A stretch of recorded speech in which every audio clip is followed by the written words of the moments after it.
Czy wiedziałeś, że jedno ziarenko zielonego groszku ma pół kalorii? Zapewne nie, ale na pewno słyszałeś nieraz, że groch to łatwe w uprawie warzywo. Potem przychodzi sezon i nagle nie wschodzi, kwitnie, ale nie plonuje, żółknie, robi się mączysty albo robaczywy, albo w ogóle usycha. W sklepie czasem możemy natrafić na sezonowy groszek. Cena? Sami ocencie, czy warto go uprawiać. To dlaczego groch wcale nie jest taki prosty? Groch na zielono to jedno z najcenniejszych warzyw pod względem biologicznym i odżywczym. Jest jednym z warzyw zawierających najwięcej żelaza, prawie wszystkie witaminy z grupy B i wiele więcej. W ogrodniczym świecie często funkcjonuje jako synonim warzywa łatwego, wdzięcznego i dla początkujących. I tu właśnie zaczyna się pierwszy problem, bo groch nie jest trudny, ale jest wymagający w sposób bardzo konkretny. Nie toleruje byle jakości, przypadkowości ani działania na oko.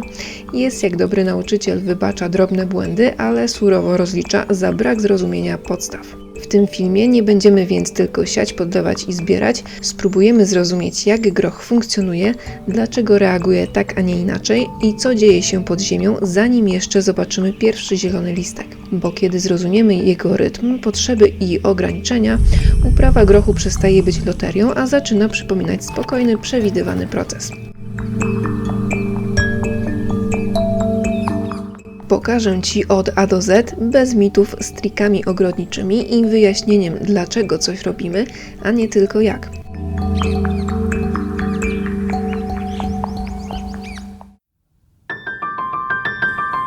Przyjrzyjmy się więc biologii i temperamentowi tej rośliny. Kim jest pan groch?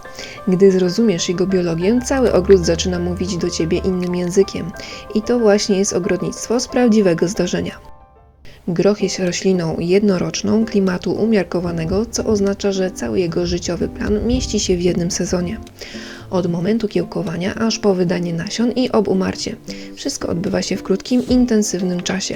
W zależności od odmiany może dorastać do zaledwie 25 cm lub wspinać się na wysokość nawet 3 metrów, tworząc bujne, wijące się konstrukcje zieleni.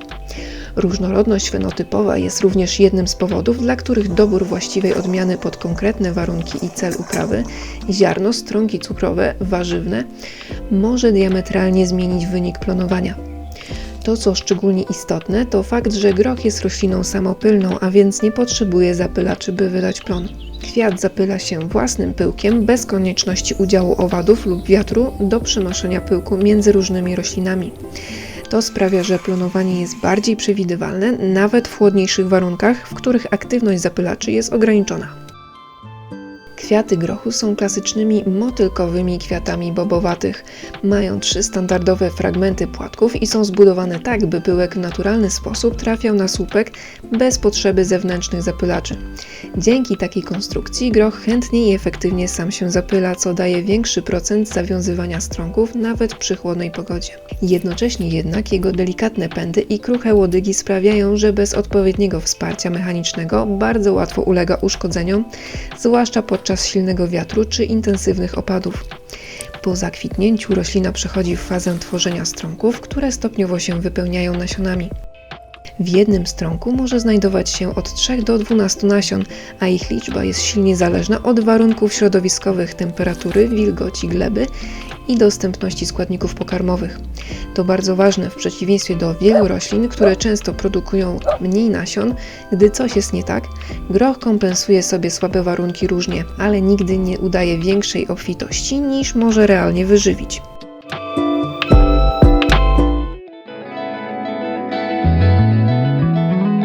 Czy wiedziałeś, że groch jest jedną z najlepiej poznanych roślin świata? Właśnie on posłużył Gregorowi Mendelejewowi w XIX wieku do sformułowania podstaw genetyki, obserwując dziedziczenie cech jak kolor nasion, kształt strąków czy wysokość roślin. Jego struktura kwiatów, która łatwo zapobiega krzyżowaniu, pozwoliła wyizolować czyste linie do badań genetycznych. W 2019 roku naukowcy opublikowali genom grochu na poziomie chromosomowym, co otworzyło drogę do lepszego zrozumienia jego dziedziczonych cech i możliwości selekcji odmian o lepszych właściwościach użytkowych. I tu wchodzą rodzaje grochu. Nie wszystkie są takie same. To, co znamy pod jedną nazwą, ma wiele osobowości. Choć wszystkie typy należą do Pisum sativum i biologicznie są grochem, to ich fenotypowe i użytkowe różnice są na tyle wyraźne, że warto je znać i świadomie wybierać do ogrodu. Mamy groch łuskowy, zwany również siewnym lub ogrodowym. To klasyczna forma, w której spożywa się wyłącznie nasiona, ponieważ strąg zawiera twardą, pergaminową wyściółkę. Jest to odmiana najbardziej wyrozumiała dla początkujących i najlepiej nadaje się do nauki podstaw uprawy. Dzieli się na nasiona gładkie i marszczone. Te gładkie są mniej smaczne, ale wcześniejsze niż pomarszczone. Nasiona gładkie to na przykład 6-tygodniowy, a pomarszczone nefryt. Groch cukrowy oraz groch śnieżny to zupełnie inna historia. Tutaj jadalny jest cały strąg, a smak w dużej mierze zależy od momentu zbioru. Przegapienie właściwego czasu oznacza utratę chrupkości i słodyczy. To grochy bardziej wymagające, ale jednocześnie niezwykle satysfakcjonujące. Więc choć potocznie mówimy po prostu groch, w praktyce mamy do czynienia z kilkoma zupełnie różnymi typami, które różnią się nie tylko smakiem, ale też wymaganiami i sposobem zbioru. Warto też pamiętać, że groch jest rośliną w całości jadalną. Od kiełków przez młode pędy i liście, aż po kwiaty i stronki. To czyni go jednym z najbardziej wszechstronnych warzyw w ogrodzie. Zdradzę Ci teraz, na co patrzeć przy wyborze groszku i jeśli chcesz mieć spory plon. Idealne cechy grochu, które sprzyjają wysokim plonom. Badania produkcyjne wykazują, że największe plony grochu łączą się z pewnymi cechami morfologicznymi rośliny. Wysokie pędy z wieloma węzłami, wyższa biomasa pędów, większa liczba strąków na pędzie oraz większa liczba nasion na powierzchni. To elementy, które wpływają na wyższą efektywność świetlną i dłuższy okres kwitnienia. To tworzy tzw. ideotyp rośliny wysokoplonowej. Wybierając odmiany, zwróć uwagę nie tylko na tempo wegetacji, ale i strukturę pędów. Bogatsze łodygi często dają lepszy plon nawet przy zmiennej pogodzie. Odmiany grochu nie krzyżują się ze sobą.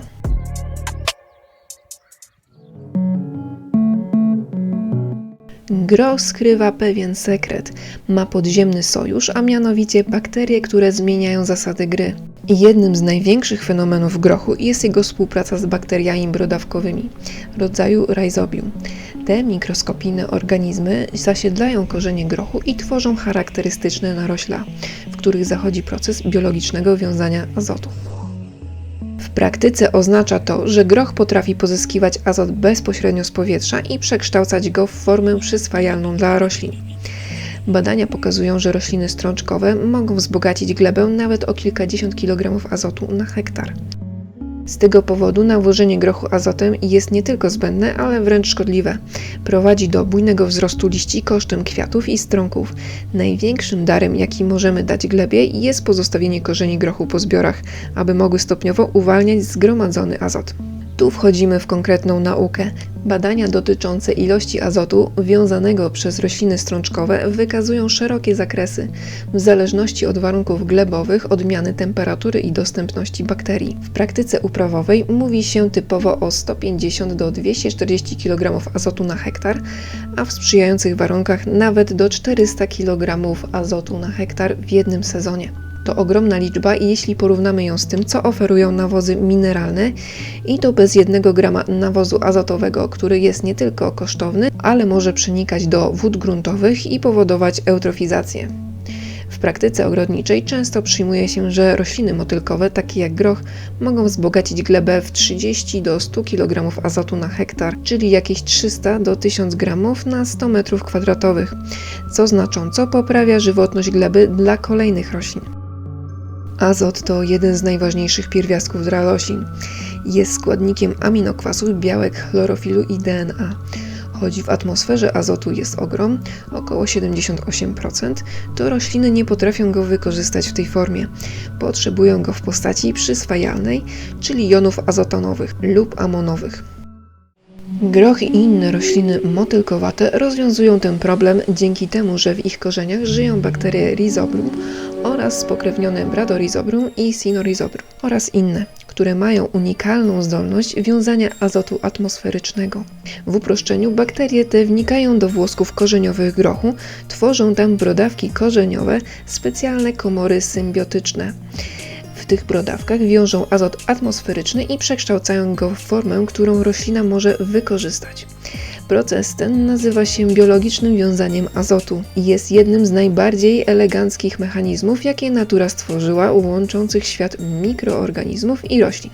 To nie jest przypadkowe zasiedlenie, to wysoko wyspecjalizowana symbioza, która przebiega w kilku etapach, takich jak chemiczne sygnały, które przyciągają bakterie Rhizosum. Bakterie rozpoznają te sygnały i zaczynają się przemieszczać w kierunku korzenia. Bakterie wnikają przez włoski korzeniowe i powodują, że skóra korzenia zaczyna tworzyć brodawki. To ich dom. Te brodawki są delikatnie zbudowane tak, aby tworzyć środowisko beztlenowe, potrzebne, bo enzym nitrogenazy, kluczowy w związaniu azotu, działa tylko bez dostępu tlenu. W brodawkach bakterie wykorzystują enzym nitrogenazę, który rozrywa bardzo silne wiązania cząsteczki azotu, przekształcając go w jon amonowy i azotany, które roślina może wykorzystać do budowy własnych związków azotowych. To skomplikowany i energetycznie kosztowny proces, dlatego bakterie są tam, gdzie mają zapewnioną ochronę i pożywienie od rośliny. Dlaczego więc nawożenie azotem jest złym pomysłem dla grochu? Na podstawie symbiozy, którą groch tworzy z bakteriami, wynika ważna praktyczna zasada. Roślina wyczuwa obecność łatwo dostępnego azotu w glebie i zaniedbuje symbiozę z bakteriami, bo łatwiej pobrać azot z nawozu niż płacić za niego symbiotom. W rezultacie tworzy mniej brodawek, mniej wiąże azotu z powietrza, na mniej kwiatów i strąków, a jej plon jest niższy. To częsty błąd w ogrodnictwie. Nawozy azotowe mogą powodować efekt odwrotny do zamierzonego.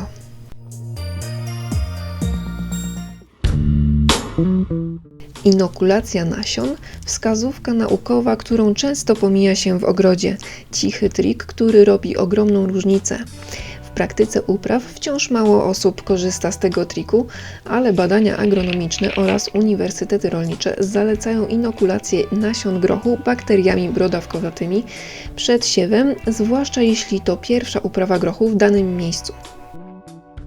Możesz przygotować nasiona do siewu z dodatkiem inokulum rhizobium. Dostępne w ogrodniczych sklepach, to może zwiększyć wiązanie azotu i poprawić wzrost rośliny, szczególnie na glebach, gdzie wcześniej nie rosły rośliny strączkowe. Inokulacja brzmi jak coś laboratoryjnego, ale w rzeczywistości jest to jedna z najbardziej naturalnych rzeczy w ogrodnictwie. To nie jest chemia, nie jest to GMO, to po prostu pomoc w nawiązaniu współpracy, którą groch i tak chce zawrzeć. A więc o co tu w ogóle chodzi? Od tysięcy lat groch funkcjonuje w ścisłym sojuszu z bakteriami brodawkowymi z rodzaju Ribosium. To czysta symbioza, obie strony wygrywają. Problem polega na tym, że ten system nie zawsze działa automatycznie. Jeśli w danym miejscu nigdy wcześniej nie rosły rośliny strączkowe, gleba była długo uprawiana warzywami liściowymi, ziemia była przesuszona, jałowa lub intensywnie nawożona mineralnie, albo masz nową działkę, świeżą ziemię i podniesione grządki. W glebie może po prostu nie być odpowiednich bakterii Ribosium, albo jest ich zbyt mała ilość, by skutecznie zasiedlić korzenie grochu. Wtedy groch rośnie wolniej, ma jaśniejsze liście, słabiej kwitnie, gorzej plonuje i nie wiąże azotu tak jak powinien. I często ogrodnik myśli, no cóż, taka gleba albo co gorsza zaczyna dosypywać azot, pogarszając sprawę. I tu wchodzi inokulacja. Inokulacje nasion to nic innego jak sztuczne doszczepienie bakterii Ribosium, zanim nasiono trafi do gleby. Robimy to po to, żeby bakterie były obecne od pierwszych dni życia rośliny, szybciej skolonizowały korzenie, brodawki powstały wcześniej i były liczne, a groch od początku miał dostęp do naturalnego azotu. Badania prowadzone m.in. przez University of Massachusetts pokazują, że inokulacja znacząco zwiększa liczbę brodawek korzeniowych, poprawia wzrost części nadziemnej, zwiększa efektywność wiązania azotu i ma największe znaczenie właśnie tam, gdzie groch nie był uprawiany wcześniej. Jak wygląda inokulum w praktyce? Inokulum to proszek, żel lub zawiesina zawierająca żywe kultury bakterii Ribosium, dopasowane do roślin strączkowych. W ogrodnictwie amatorskim jest to tanie, wydajne i bardzo proste w użyciu.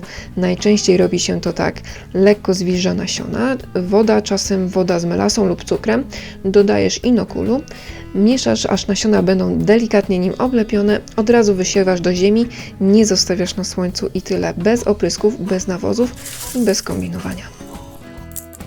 Ale są ważne niuanse, o których mało kto mówi. To jest moment na ogrodnicze sekrety dla Ciebie. Nie łącz inokulacji z nawożeniem azotem. Bakterie leniwieją, gdy azot jest łatwo dostępny.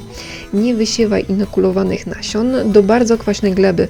Przy pH poniżej 6 bakterie słabo przeżywają. Nie przechowuj inokulowanych nasion, wysiewaj od razu. Najlepszy efekt, gdy gleba jest wilgotna, chłodna i próchnicza. Idealne przy pierwszym grochu na nowej grządce. Idealny przy uprawie ekologicznej i permakulturowej. Co zobaczysz w praktyce? Jeśli inokulacja zaskoczy, po kilku tygodniach na korzeniach zobaczysz jasne kuliste brodawki, roślina będzie miała głęboko zielony kolor, wzrost będzie stabilniejszy, a po zbiorach gleba będzie realnie wzbogacona w azot. To nie magia, to biologia działająca dokładnie tak, jak została zaprojektowana.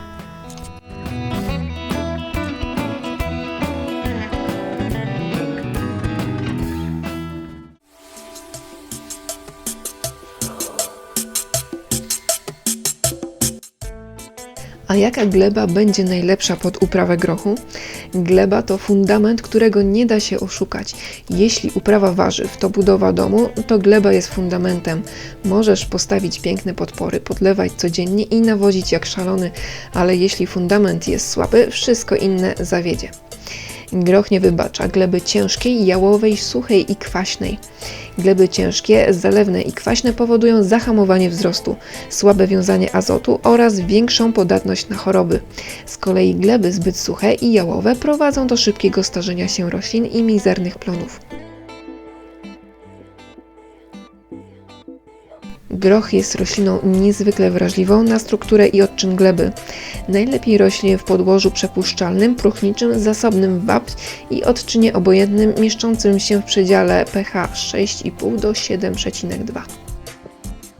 Podłoże pod groszek powinno zawierać kompost, nawozy naturalne oraz dobrze absorbować wodę. I tu niespodzianka, mój zeszłoroczny groch w ramach eksperymentu posadzony na glebie piaszczystej dał całkiem niezły plon, gdzie warzywa liściaste, takie jak szpinak, już niekoniecznie.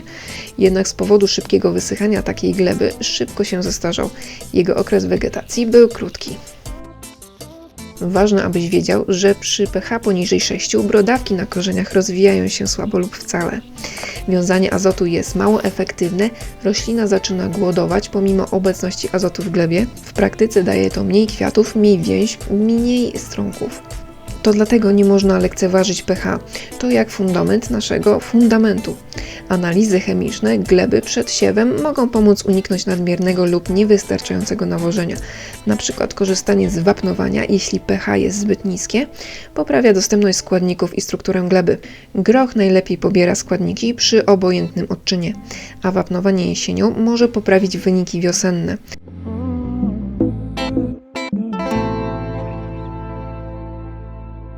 Nawożenie co, kiedy i ile. Najlepsze rezultaty, jeśli chodzi o plon, uzyskuje się w drugim roku po zastosowaniu obornika, co pozwala glebie ustabilizować się biologicznie i strukturalnie. Nie lubi świeżego obornika. Groch lubi dobrze przekopaną glebę zasiloną składnikami mineralnymi. Przed siewem glebę przekopujemy na głębokość minimum 10 cm. Jesienią przekopujemy grządkę, dając 2 wiadra obornika na metr kwadratowy, ewentualnie kompostu. Obornik przekopujemy z ziemią na głębokość 30 cm. Najlepiej, jeśli jest przekompostowany. Jeśli chcesz zastosować nawożenie mineralne, to na 10 m2 daje się przed siewem 200-300 g superfosfatu 18%, 200 do 300 g soli potasowej 40% i pogłównie 100 g saletry amonowej po wzejściu roślin w początkowym okresie, gdy ma 5 cm. I jeśli ziemia jest bardzo słaba, możesz dać jeszcze 100 g saletry amonowej przed siewem. Groch, jak inne rośliny strączkowe, jest wrażliwy na niedobór molibdenu. Ten pierwiastek jest kluczowy dla enzymu nitrogenazy, który bierze udział w biologicznym wiązaniu azotu w brodawkach korzeniowych. Brak molibdenu powoduje słabe rozwinięcie brodawek, niedobory azotu w roślinie, niższe plony kwiatów i strąków. Prosty trik: jeśli gleba jest uboga w molibden, możesz zastosować go w formie mikrogranulatu lub nawozu dolistnego w minimalnych dawkach.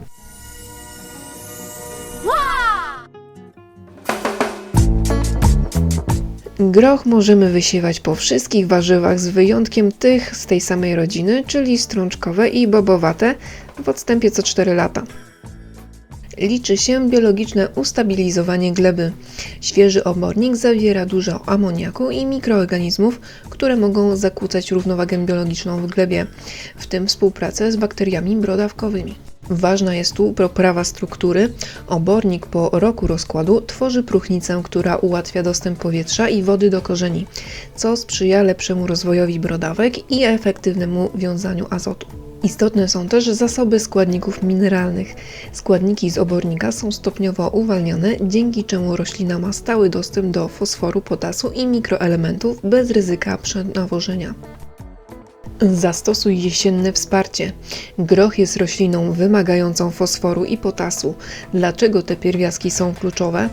Fosfor wspiera rozwój systemu korzeniowego i kwitnienie, zwiększa odporność roślin na stres, przyspiesza dojrzewanie strąków. Potas wzmacnia turgor komórek, poprawia odporność na choroby, ułatwia transport cukrów, co przekłada się na słodkość groszku cukrowego i śnieżnego. Nawożenie fosforem i potasem najlepiej wykonać jesienią, aby składniki zdążyły wejść w reakcje chemiczne i biologiczne w glebie przed wiosennym siewem.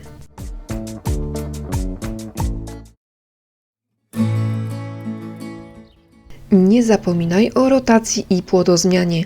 Groch najlepiej uprawiać po innych warzywach nie będących strączkowymi, z zachowaniem odstępów co 4 lata między uprawami tej samej rodziny. Dlaczego? Zapobiega to chorobom grzybowym i wirusowym typowym dla brodawkowatych. Ogranicza nagromadzenie szkodników specyficznych dla grochu, pozwala glebie odpocząć i zrównoważyć składniki mineralne. Czy dawać wapno? Groch źle rośnie na glebach zakwaszonych, ale nie stosuje się wapna później niż jesienią roku poprzedzającego.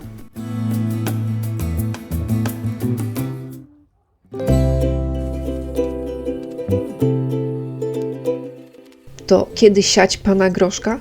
Groch patrzy na termometr, nie do kalendarza. On wprost kocha chłód i wilgoć. Nasiona zaczynają kiełkować już w temperaturze 2 do 4 stopni Celsjusza, a młodosiewki są w stanie przetrwać lekkie przymrozki. Groch rośnie najlepiej, gdy temperatura wynosi 15 stopni Celsjusza. Dlatego najlepszym momentem siewu jest jak najwcześniejsza wiosna, gdy tylko gleba pozwala na pracę. Sadzimy go tak wcześnie, jak jest to możliwe, zwykle gdy możemy wsadzić do gleby swobodnie palec, a temperatura gleby wynosi około 4 stopni Celsjusza.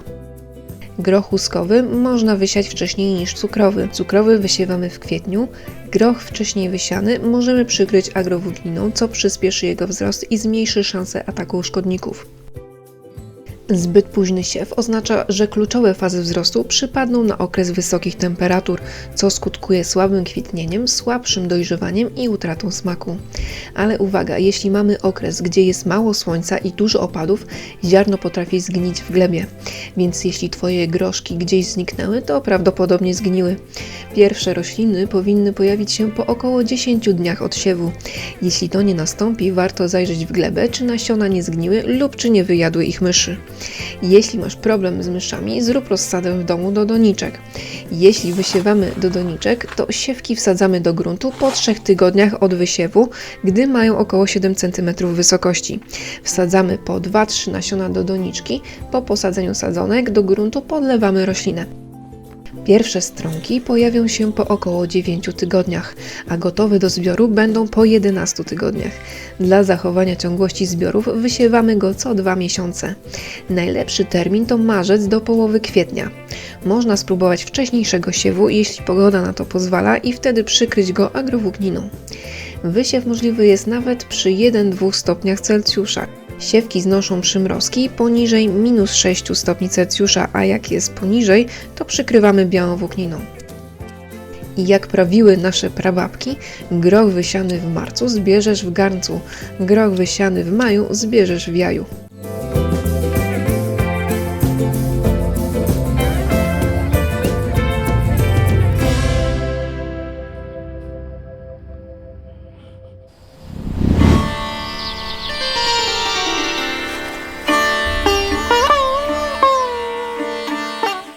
Groch lepiej radzi sobie w chłodniejszej pogodzie niż w upale, bo wysoka temperatura ogranicza zapylanie i powoduje obumieranie kwiatów, co skutkuje mniejszą liczbą nasion w strąkach. I nie mylić tego z ilością światła słonecznego, chodzi o temperaturę. Jeśli masz gorący sezon albo upalne tygodnie w maju-czerwcu, rozważ lekko zacienione stanowisko lub lekkie osłony, cieniówka lub siatka, w najgorętsze godziny dnia. Ale uwaga, nasiona wysiane bardzo wcześnie do gleby zbyt wilgotnej i niedostatecznie ogrzanej kiełkują wolno i atakowane są przez grzyby. Można zaprawić nasiona, co jednocześnie chroni je przed śmietką kiełkówką. Opóźnienie siewu dla danej odmiany spowoduje słabszy plon. Można wysiać kilka odmian o różnych terminach, co zapewni ciągłość i przedłuży zbiór. Zbiór strąków odmiany później, wysiany w tym samym dniu, co odmiana wczesna, zaczyna się nawet 30 dni później. I jeśli chcesz trochę więcej konkretów o wysiewie groszku, to zostań ze mną. Groch wysiewamy bezpośrednio do gruntu, ponieważ nie toleruje przesadzania.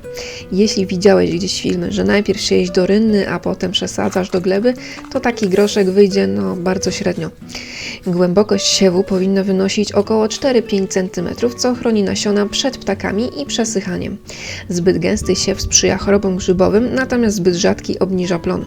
Tu liczy się równowaga. Grochowi nie przeszkadza zbyt bliski siebie wzrost, ale gęsto wysiane są podatne na choroby grzybowe. Przy pogodzie upalnej i wilgotnej groch zaczyna chorować, szczególnie gdy jest zbyt gęsto wysiany i wiatr nie może owiewać i osuszać roślin.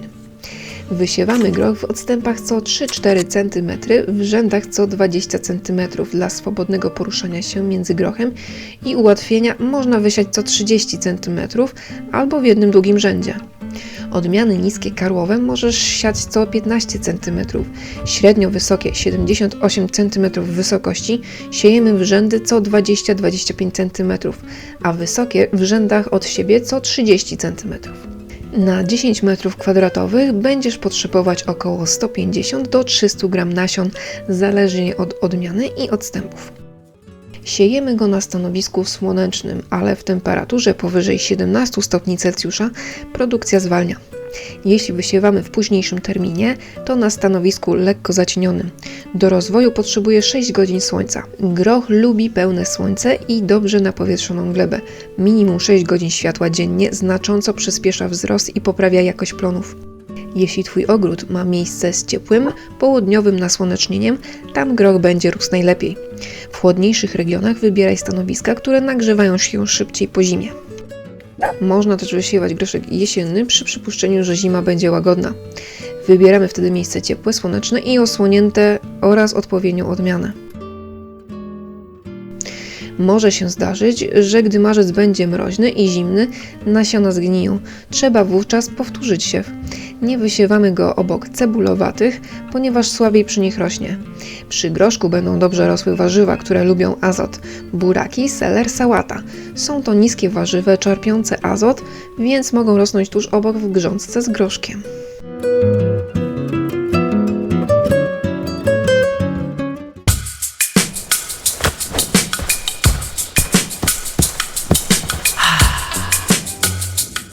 Podpory dla groszku. Dlaczego są kluczowe? Bez solidnych podpór groch szybko się łamie, przewraca i choruje. Najlepiej sprawdzają się naturalne, rozwidlone gałęzie w początkowej fazie wzrostu, a następnie siatki rozpięte między palami. Podwiązywanie pędów dodatkowym sznurkiem stabilizuje rośliny i chroni je przed wiatrem. Groch zaczyna się wspinać, gdy osiągnie zaledwie kilkanaście centymetrów wysokości. Dlatego stawiaj podpory jeszcze zanim rośliny wyrosną ponad 20 cm. Najlepiej, gdy mają 10-15 cm. Możesz lekko nachylić roślinę w stronę podpór. I jeśli podpierasz dopiero po osiągnięciu 30-40 cm, groch może się już pochylić lub zaplątać. Najlepiej zrobić to wcześniej niż później.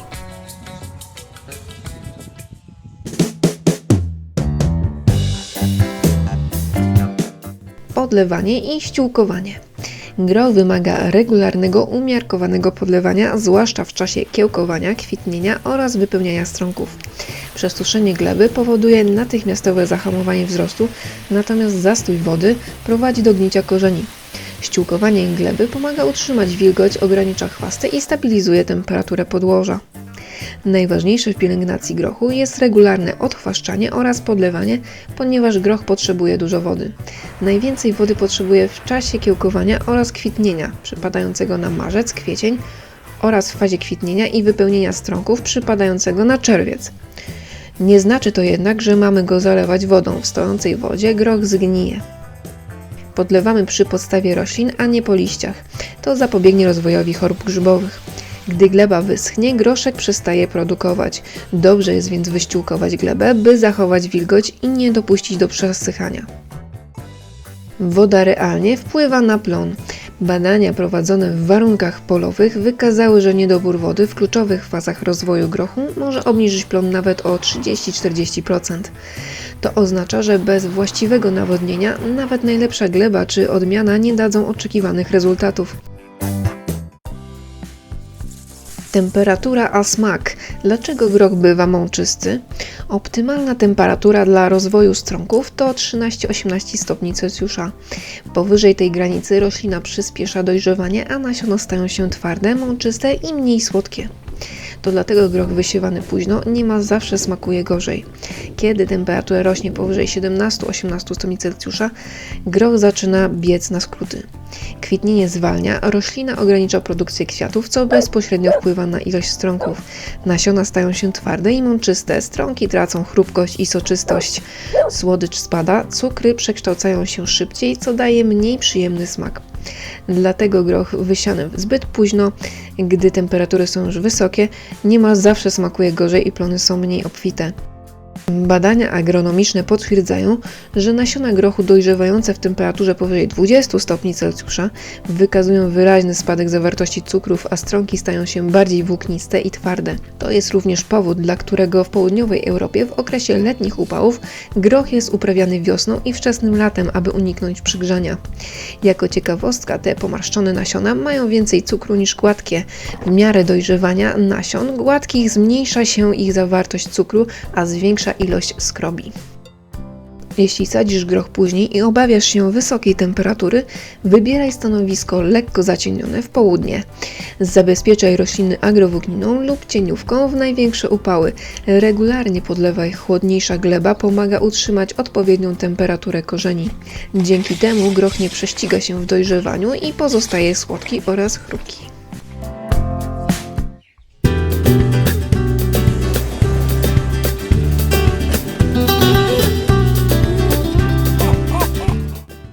Zbiory, najważniejsza zasada, im częściej, tym lepiej. I powtarzam to jak mantrę przy każdym warzywie plonującym w ciągły sposób. Groch należy zbierać często i regularnie. Każdy pozostawiony przejrzały strąg to sygnał dla rośliny, że jej zadanie zostało wykonane. Częste zbiory stymulują dalsze kwitnienie i znacząco wydłużają okres plonowania. Im więcej i częściej zbieramy groszek, tym bardziej i częściej zaczyna produkować kwiaty i strąki. Groch zaczynamy zbierać jak najszybciej, już po pojawieniu się pierwszych strąków. Taki zabieg zmobilizuje roślinę do większej produkcji. Zbieramy często, nawet codziennie, żeby nie dopuścić do przejrzewania, bo groch uzna, że skoro wyprodukował już nasiona, to może odpocząć i nie musi już tego robić. Częste zbieranie jest również ważne z tego względu, aby nie wabić szkodników. Pozostawione strąki będą robaczywe. Zaatakowane przez pachówkę strąkóweczkę, ćma groszkowa, której gąsienice żerują wewnątrz strąków. Zimują w glebie, więc warto je eliminować, gdy tylko je zauważymy. Im jest cieplej, tym groszek szybciej rośnie i szybciej przyjrzewa. Przerośnięty groszek robi się twardy, mączysty i traci słodycz, ale też przyciąga ćmę groszkową, więc nie zwlekamy ze zbiorami. W ciągu sezonu przy zbiorze co około tydzień możemy go zbierać około 8-krotnie. Po zbiorze spożywamy, bo nie przechowuje się zbyt dobrze. Jeżeli już, to 3 do 5 dni w temperaturze 0 stopni Celsjusza albo blanszujemy i mrozimy. Można też kisić groch świeży, zarówno strąki, jak i małe groszki, same lub z kapustą czy ogórkami. Są chrupiące i zawierają zdrowe bakterie. Zbiór wypada najczęściej na przełomie czerwca-lipca do końca sierpnia. Potem groch zaprzestaje produkcji i usycha oraz nierzadko jest atakowany przez choroby i szkodniki. Zaczyna schnąć i starzeć się od dołu. Jeśli zbieramy własne nasiona, pozwalamy im wysnąć na stronkach do zupełnej twardości. Pod koniec sezonu groch zaczyna usychać, atakują go choroby i przestaje produkować nowe przyrosty, co jest naturalną koleją rzeczy. Groszek wydał nasiona i kończy swój żywot. Groch usycha, a potem łuskamy i przechowujemy w suchym miejscu. Zbierając własne nasiona, masz pewność, że są świeże, wolne od pestycydów i na pewno wykiełkują.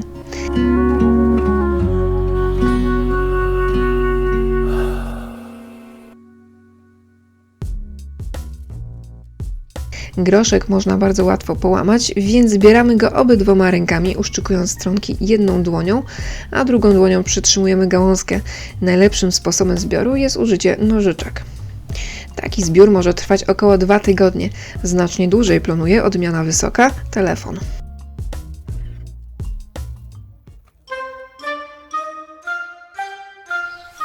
Szkodniki i choroby.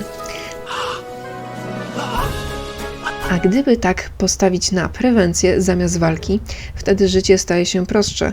Zobaczmy, jak to zrobić.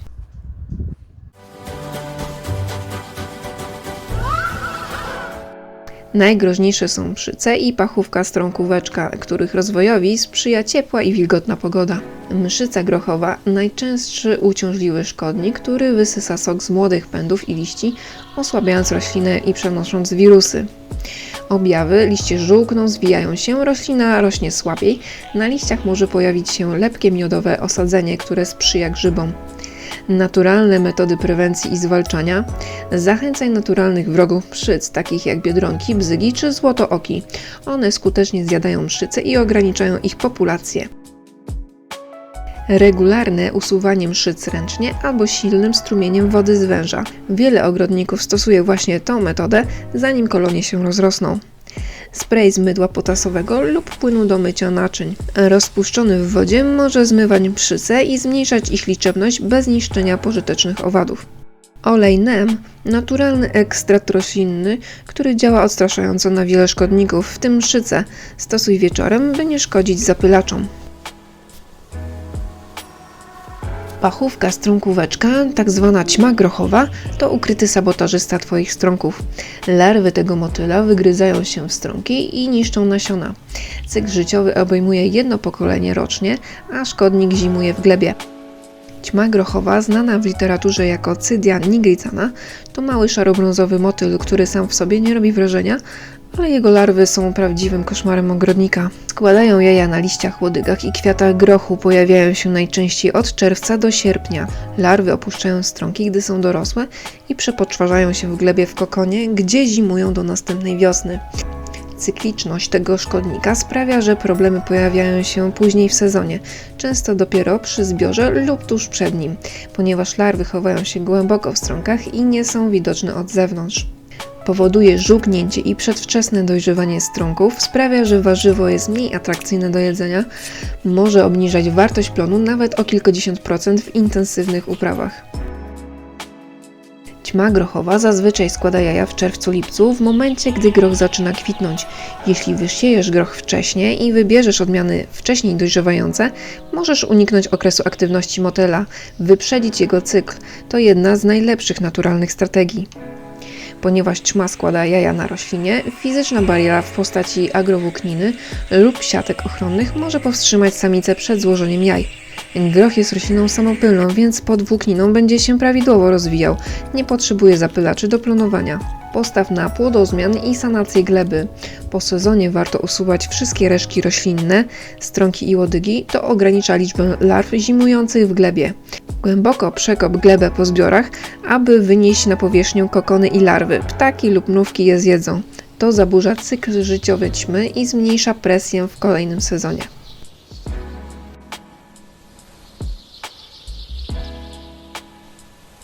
W uprawach profesjonalnych stosuje się pułapki feromonowe, które przyciągają samice ciem i pozwalają ocenić, czy w ogrodzie są i kiedy zaczynają się loty. To pozwala przewidzieć, kiedy największe ryzyko składania jaj będzie w Twojej grządce i odpowiednio przygotować prewencję. Chociaż specyficzna lista naturalnych wrogów pasożytów Cydia nigrecana jest mniej znana niż w przypadku mszyc, wiadomo, że pewne pasożytnicze osy i inne owady drapieżne są naturalnymi wrogami ciem grochowych w środowisku rolno-ogrodowym. Zachowanie różnorodności roślin w ogrodzie, kwiaty miododajne, zioła, rośliny towarzyszące sprzyja tym pożytecznym gatunkom i pomaga biologicznie ograniczyć populację szkodników. Jeśli w pewnym sezonie nie uda się uniknąć infekcji, jednym z ogrodowych trików jest ręczne usuwanie i odrzucanie uszkodzonych strąków, żeby larwy nie kontynuowały cyklu i nie wracały do gleby. W ogrodach amatorskich to często wystarcza, by ograniczyć problem w kolejnych latach. Strąkowiec grochowy, oprzędniki i inne larwy. Na plantacjach mogą pojawiać się różne gąsienice ssące lub gryzące tkanki liści i strąków. Naturalne metody to usuwanie larw ręcznie lub okresowe zbieranie uszkodzonych liści. Diatomowa ziemia, czyli krzemionka, rozsypana wokół roślin. Drobne cząstki mechanicznie uszkadzają miękkie ciała larw. BT, czyli Bacillus thuringiensis, naturalny bioinsektycyd używany w ogrodnictwie ekologicznym przeciw młodym larwom gąsienic. Aplikuj tylko, gdy pojawia się problem.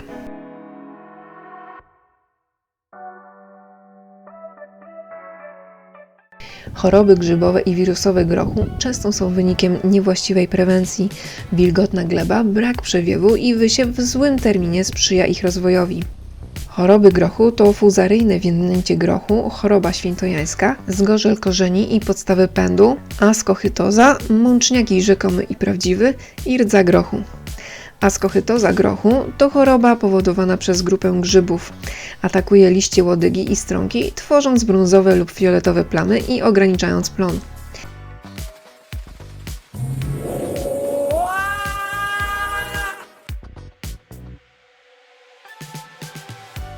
Prewencja naturalna to płodozmian. Nie sadź grochu w tym samym miejscu przez minimum 3-4 lata, aby ograniczyć populację patogenów w glebie. Używaj zdrowych nasion. Choroba może zacząć się już od zakażonego materiału siewnego. Dobra cyrkulacja powietrza. Nie sadź roślin zbyt gęsto, by liście szybciej schnęły po deszczu. Mączniak rzekomy i prawdziwy. Mączniaki to grzyby, które tworzą biały lub szarawy puch na liściach i pędach. Rozwijają się przy wilgotnej glebie i braku przewiewu. Naturalne metody zapobiegania i walki. Unikaj podlewania po liściach i rano lub przy zachowaniu dobrego przewiewu. Ściółkuj tylko podstawę roślin, unikaj wilgoci na liściach. Spray mleko-woda, tradycyjny naturalny preparat, który może pomóc ograniczyć rozwój pleśni, stosowany nawet w fazie pąków czy strąków. Proporcja 1:1. Olej NEM lub spraye na bazie czosnku czy soi to naturalne fungicydy. Mogą ograniczać rozwój grzybów, jeśli używa się ich w odpowiednim czasie i ilości. Fuzarioza i zgorzel korzeni. Te choroby atakują korzenie i podstawie pędów, szczególnie gdy gleba jest zbyt mokra lub zbyt ciężka, co sprzyja rozwojowi grzybów. Naturalna prewencja to drenaż gleby i odpowiednie podlewanie, unikaj stagnacji wody.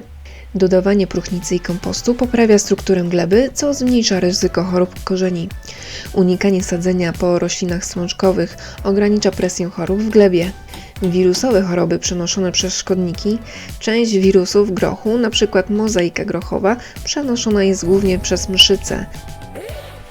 Prewencja to eliminowanie mszyc, ograniczenie transmisji wirusów, utrzymanie zdrowych nasion i płodozmianu również ogranicza szanse infekcji. Im wcześniej wysiejemy groch, tym będzie zdrowszy. W późniejszym terminie pojawia się przede wszystkim ćma grochowa, a wilgotna i ciepła pogoda sprzyja rozwojowi mączniaka. Ponieważ groszek w pewnym etapie sukcesywnie wytwarza nasiona, kwiaty i strąki jednocześnie, to w tej fazie opryskiwanie chemicznymi środkami ochrony mija się z sensem. Nie będziemy mogli zbierać strąków, co zahamuje jego rozwój i plonowanie skończy się oraz zaszkodzimy owadom zapylającym.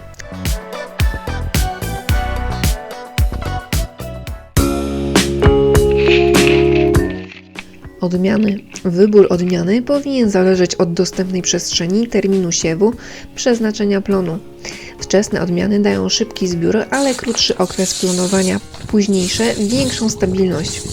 Wybór odmiany grochu ma sens nie tylko pod względem smaku, ale też wymagań stanowiskowych, wysokości rośliny, czasu wegetacji oraz planowanego celu uprawy, czyli jadalne stronki, zielone nasiona czy suszone ziarno. Groch cukrowy wyróżnia się tym, że stronki nie mają twardej błony pergaminowej, więc jemy je w całości na surowo lub po obróbce. I łowiecki, odmiana średniowczesna, bardzo plenna odmiana grochu cukrowego o dużych, prostych stronkach bez włókna.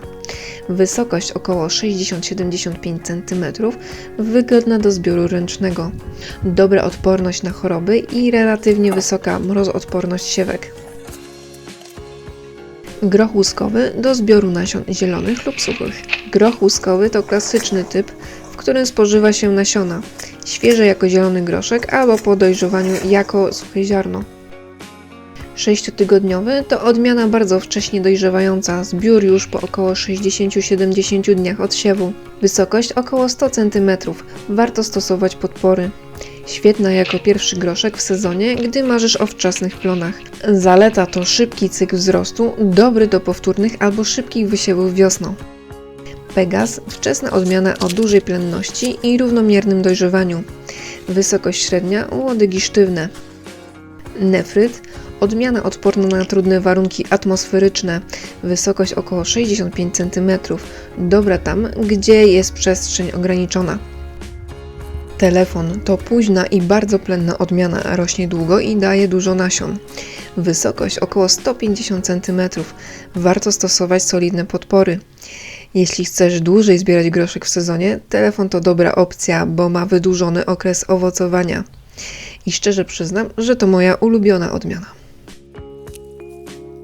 Jeśli chodzi o podział według pokroju roślin, to mamy karłowe 25-50 cm, dobre do małych ogrodów, łatwe w pielęgnacji, średnio wysokie 50-100 cm, uniwersalne do ogrodu rodzinnego, wysokie 100 cm, duże plony wymagają podpór.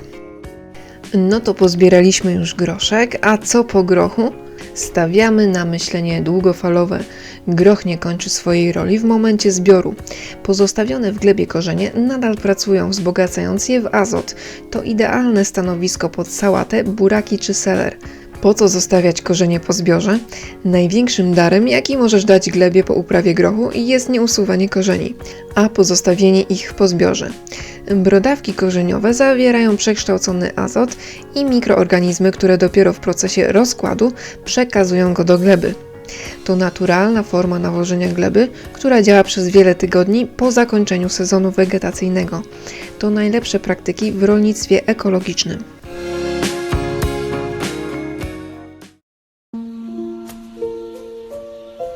Groch, my dbamy o niego, a potem on dba o nas. Czyli co naprawdę dzieje się w naszym organizmie, gdy jemy groch.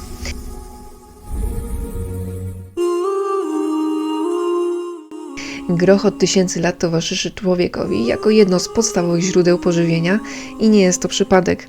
Oddziałuje na organizm na wielu poziomach jednocześnie, od układu pokarmowego przez metabolizm, aż po gospodarkę hormonalną i sercowo-naczyniową. Ma prawie wszystkie witaminy z grupy B, a do tego A i C i należy do warzyw najbogatszych w żelazo. Groch to przede wszystkim wysokiej jakości białko roślinne, około 20-25 w suchej masie. Błonnik pokarmowy zarówno rozpuszczalny, jak i nierozpuszczalny. Węglowodany złożone o niskim indeksie glikemicznym. Witaminy z grupy B, szczególnie B1, B6 i kwas foliowy. Witamina K, składniki mineralne to żelazo, magnez, fosfor, potas i cynk oraz cenne fitoskładniki, polifenole i saponiny. To połączenie sprawia, że groch nie tylko syci, ale syci długo, stabilnie i bez gwałtownych skoków cukru we krwi. Regularne spożycie grochu pomaga obniżyć poziom złego cholesterolu, wspiera elastyczność naczyń krwionośnych, zmniejsza ryzyko miażdżycy i nadciśnienia. Dodatkowo groch dostarcza energii w sposób powolny i równomierny, co oznacza brak nagłych spadków energii po posiłku. To sprawia, że jest doskonałym składnikiem diety dla osób pracujących umysłowo, uczących się, narażonych na stres i zmęczenie.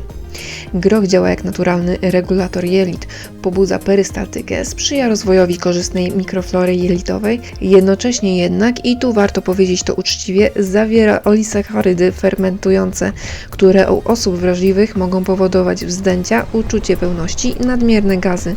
Dlatego warto go dokładnie gotować, zaczynać od małych porcji, łączyć z ziołami wspomagającymi trawienie jak kminek, majeranek i koper. Dzięki niskiemu indeksowi glikemicznemu i wysokiej zawartości błonnika groch stabilizuje poziom glukozy we krwi, zmniejsza gwałtowne wyrzuty insuliny, poprawia wrażliwość komórek na insulinę i jest to szczególnie korzystne dla osób z insulinoodpornością, cukrzycą typu 2 oraz tych, które chcą zapobiegać zaburzeniom metabolicznym. Ale należy uważać, groch w nadmiarze może nasilać dolegliwości jelitowe, być ciężkostrawny przy chorobach przewodu pokarmowego, zawierać puryny. Osoby z dną moczanową powinny spożywać go z umiarem. Nie oznacza to, że trzeba go eliminować, a raczej nauczyć się go mądrze jeść i w odpowiedniej formie.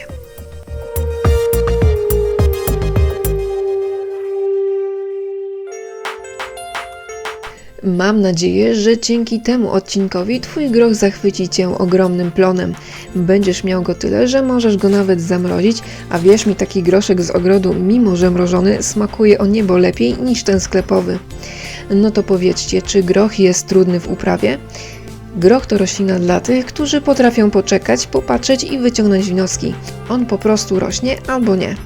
I bardzo wyraźnie daje znać, kiedy coś mu nie pasuje. Dlatego jeśli Twój groch nie wyszedł, to nie porażka, to informacja zwrotna od bardzo szczerej rośliny. A jak już raz się dogadacie, to założę się, że będziecie razem co roku.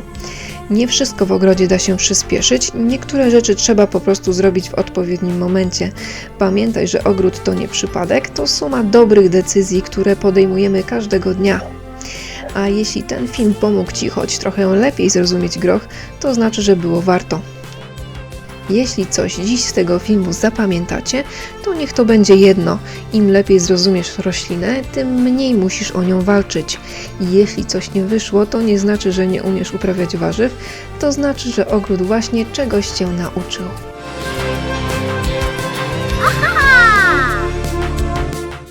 Do zobaczenia w następnym odcinku.